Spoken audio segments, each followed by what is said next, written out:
Let me see your hands.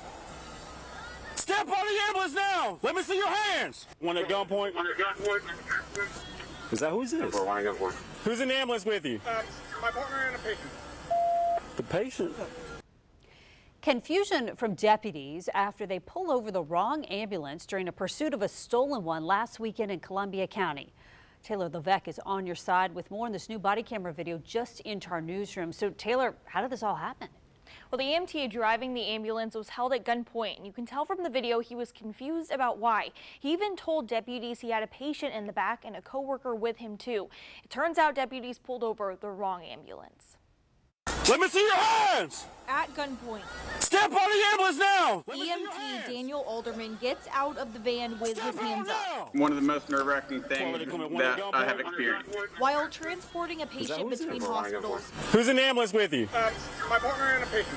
Alderman says deputies mistook him for someone who had stolen an ambulance earlier that night. We were advised that the patient took the van. The Columbia County Sheriff's Office says on December 9th, just before midnight, while a deputy and EMS assisted a man possibly under the influence of drugs, he drove off in the ambulance. While on the search for 35-year-old Stanley Williams and the ambulance, deputies pulled Alderman's ambulance over, thinking it was a stolen one, but it wasn't. Both Alderman and the deputies act confused. You're good. Come to me, ma'am. Alderman says during the stop, he told deputies he has autism, so there wasn't any miscommunication about his actions. Where's another ambulance? Is there another ambulance coming? I don't know. Okay, just get in your van. You're good. Deputies tell Alderman to get back in the ambulance. Sirens can be heard in the distance, and dispatchers say the ambulance deputies are looking for is headed to the sheriff's office. Williams drove the ambulance to the entrance of the operations center where he was arrested.